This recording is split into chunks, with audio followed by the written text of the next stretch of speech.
Hello, in this video I'm going to show you how to use the automatic bank reconciliation software that you can find in the bookkeeping toolbox.com website. So first of all, we go to that website. It's bookkeepingtoolbox.com, bookkeeping toolbox.com. And here's the site. So this is the app we're going to be using today. You click login or register. There's a 30-day free trial period. So if you don't have an account, you register here, and you can do that for free. I have an account. I'm going to go in my account.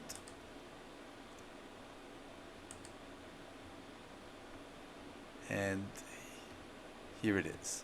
So I'm just going to search by company. So I'm working on that on bank reconciliation for October 2020 for the company called Moleskine. And then so as you see, I've done a few bank reconciliations for that company, and I've done September 2020, and I'm going to do October 2020. So in this case, if it was a new reconciliation, you would click New Reconciliation here, and it would show you. It would ask you to write your outstanding entries prior to the October 1st, and then you would do that. So what we're going to do here, we're just going to click, we're on the September reconciliation, which is done, and we click carry forward.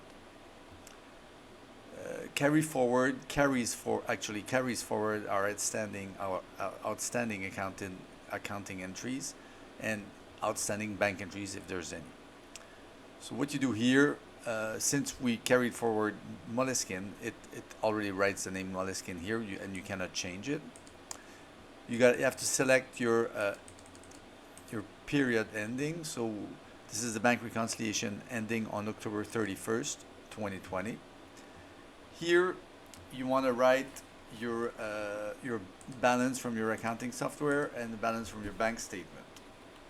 So I've got my bank statement here in my hand. So my balance is 1853.41. 1853.41. And what the next step here is, you want to paste your data from the bank statement. So I'm going to my bank, online bank, and I'm in a page here which is where I can search transactions posted to the account. So I want to search transactions from October 1st, 2020 to October 31st, 2020. I could download it and select a format, text or a CSV, but what I do, I click it on the screen and I paste it to Excel. So I'll show you. So here are my transactions, my bank that were passed in my bank statement. So I select that from October 1st all the way down to October 31st, well, October 30th actually. I copy that, and I'm gonna paste that into Excel. I'm gonna make this a little bigger. Then I'm gonna unclick wrap text so it doesn't do that. Okay. All right. So this is my data, my bank data. Because what we're going to be doing here with the bank reconciliation software is that we're gonna be uploading our bank data for October. We're also going to be uploading our accounting entries for October 2020, and then the software is going to match any matching entries together leaving the unmatched entries, and which is going to do our bank reconciliation. That's how we're going to balance our statements. So I'm at the process here of pasting my bank data here. Now I need to paste it into Excel first, because I need to clean and prepare the data a little bit. As you see there's a date, there's the description, and then there's a debit and a credit at the bank. So since I only have two columns, I'm going to be using this as a column, the description, and then here I need to merge these two columns into one. So I'm going to insert a column. I'm doing this on a small screen, and then what I'm gonna take plus this column minus this column. All right. Now, since there's only one entry per column, it's either going to be a positive entry or a negative entry here, if you see. All right, so those are deposits, they're positive entries. This is a payment, negative. All right, and I'm going to copy this all the way down. So in just one quick step, I can copy all of that data in one click. Then I need to paste the values. I don't want to have a formula. I just want to paste the values. So right here, I've replaced my formula by the values. Another step, I'm going to select that, and then I need to format this data in a way that the automatic bank reconciliation software recognizes it. So I need to format it as a number, not currency. We don't want any dollar signs, just number with 2 decimal places. We do not use the thousand separator, the comma there, and you want the negative numbers to show as a minus, not as a parentheses. All right. So I've selected all of this. I've formatted it the correct way. Now I'm going to copy my 2 columns, which I prepared it in Excel. So I've copied this, and I'm going to paste it in here. So, boom, paste it. All right. I usually backspace to take out the space, and then I click Tab. And you see, once I click Tab, all of the data that I pasted has been prepared, has been formatted here in 2 columns by the bank reconciliation software. Now I've done half of my job. I need to do the other half, so I need to get my balance from my accounting software, and I need to export my journal entries and copy them here. So here we go. So I use QuickBooks Online for this company. So I'm going to go into Report, Trial Balance.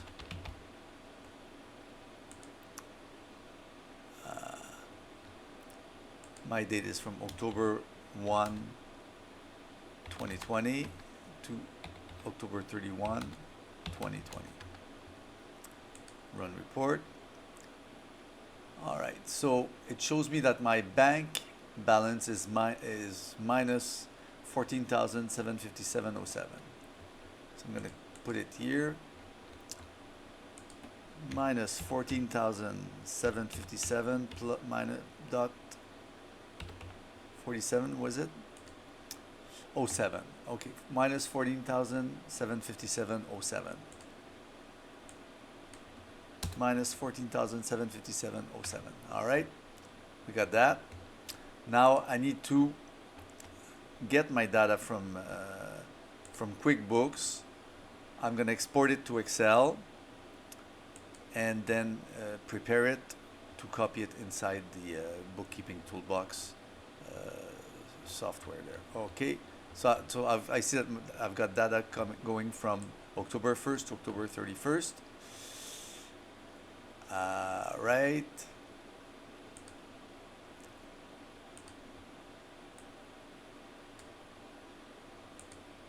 I want to export this to Excel.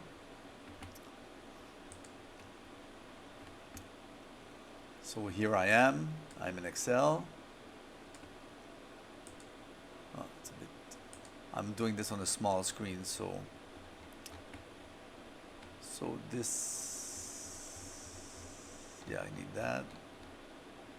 I'm just gonna delete those two rows.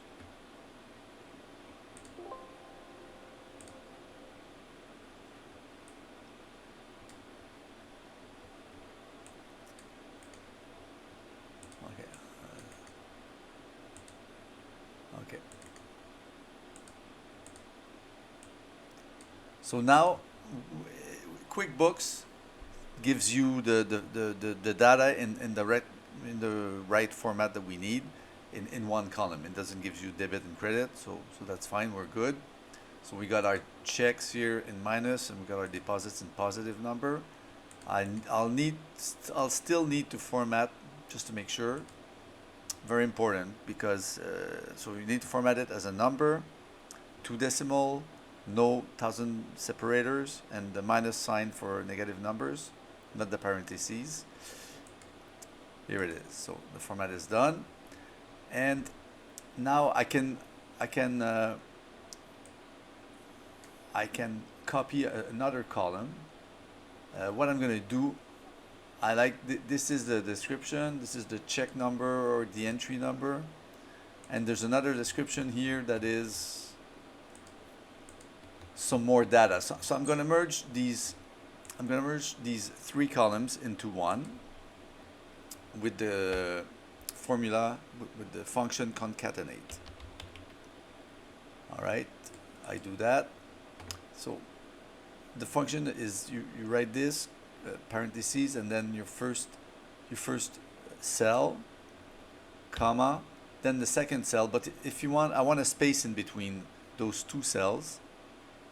So to do a space, so I did the first cell, comma. To do a space, you write the double quotation mark.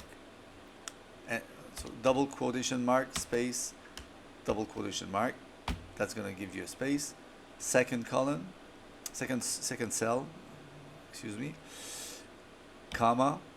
I'll put a space again, double quotation mark, space, double quotation mark, comma, and my third cell, close parentheses, and that's it. All right. So we see that it gives you this name with this as which is my check number. I'm going to copy this formula all the way down. All right. So we see that even here it has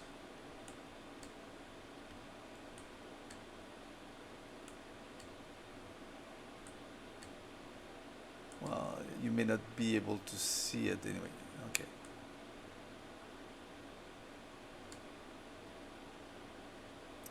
All right. So what I'm doing, so this is a formula. I'm going to select this, copy this, and paste values. So I don't have a formula anymore. I have values, and I'm going to copy those 2 columns, this and this. Those are my 2 columns. I'm going back to my Bookkeeping Toolbox website in the automatic bank reconciliation software, and I'm going to paste that into here. I backspace, take out the space, I do tab, and you can see that it has formatted the data ready to be used. So this is the preparation you need to do for to do one bank reconciliation. Of course, if you have a bank reconciliation that only has 1 or 2 entries, I mean, it's going to take you longer to format the data than to just do it manually. But this is really worthwhile when you have quite a few entries in your bank reconciliation. So in this case, I got about 3.5 pages of entries in my bank.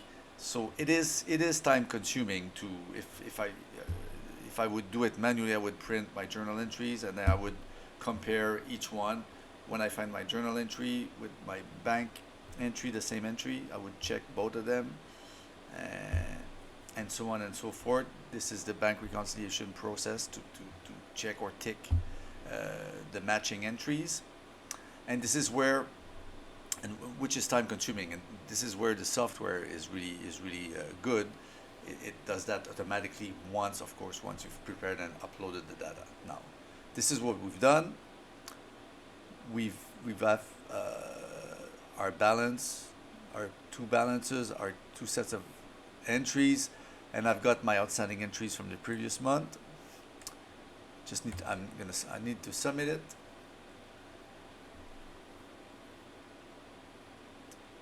And then we're at the view record page, where it shows us that this is our bank statement, the amount we wrote before.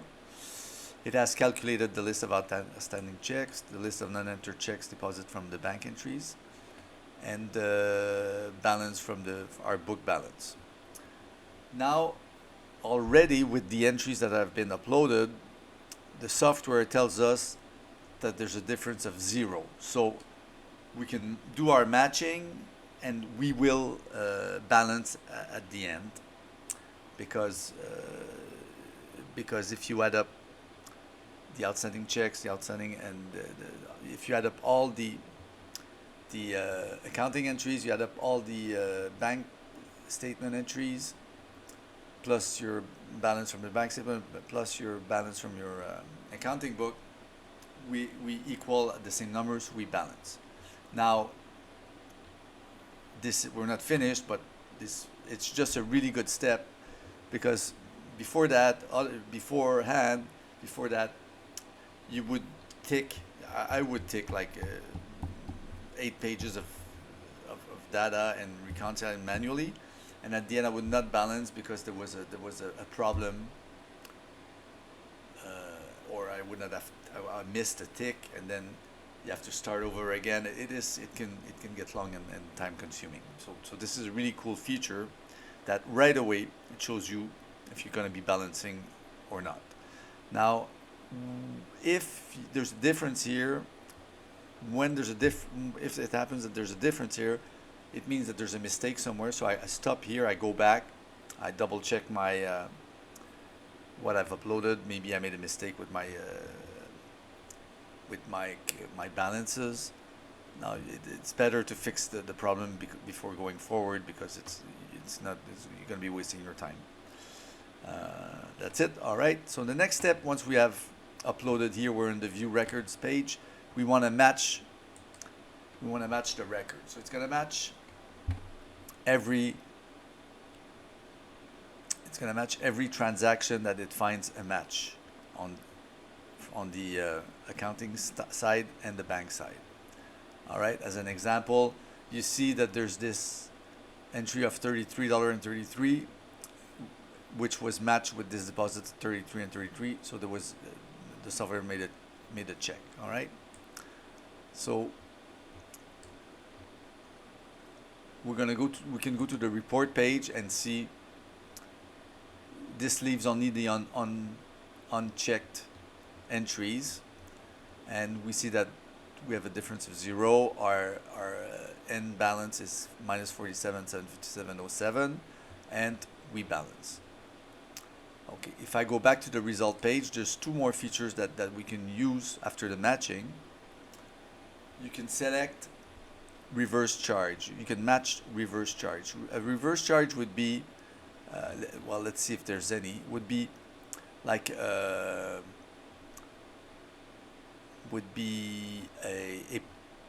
plus 100 and a minus 100 here when you reverse a check or reverse an entry.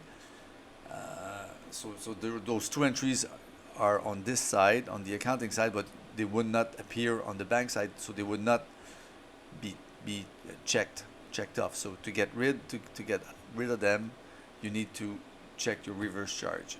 In this case, there's a charge of 0 and a charge of 0, which we saw after that on the result page. So you want to get rid of them, so you click that and proceed. So this is it will check them and it won't show on the next page. There's another feature called match multiple. This would be, let's say you have a deposit of $500, and you have five deposits of $100. You have a deposit in your bank account of $500, and five journal entries of $100, which go together. So it would find it, and then you would proceed, and it would check those five $100 entries with the $500 entry at the bank. So it's a nice feature. In this case here, there's no multiple match to do. And so we go to the report page,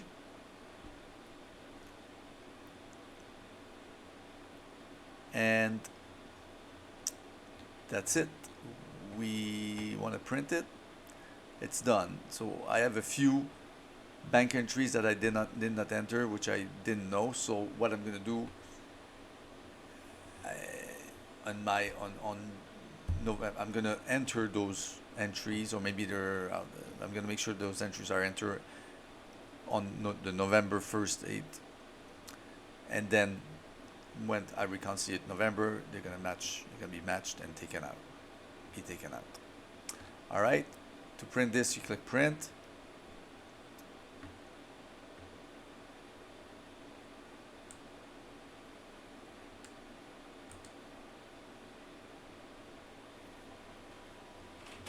And print it. All right. Now the print report page is just a tab that's been open. You go back, you can close it, and you go back here. Now, if you go back, whenever you do this, it's automatically saved. So you don't have to worry about saving. If you go back to the home page, I'm gonna select my Moleskine company. I see that I have done a bank reconciliation for October 31st, 2020. It's done. Then when I'm ready to do November, I can just do carry forward and do the same process again. All right. So I hope this was worthwhile, and that I showed you how I use this very nice program that saves me a lot of time, because I have a few clients doing accounting. I do their bank reconciliations for, so for each company there's like 12 monthly bank reconciliations to do in a year. You have 10 clients at 100, that's 120 per year. Let's say it takes you like an hour to 2 hours to do one bank reconciliation. I think you can save time here and then do those in about 20 minutes, including the preparation time. And as you go, you get better. But so this ends the video. I hope you like it. Give me your comments if you have any comments. Thank you.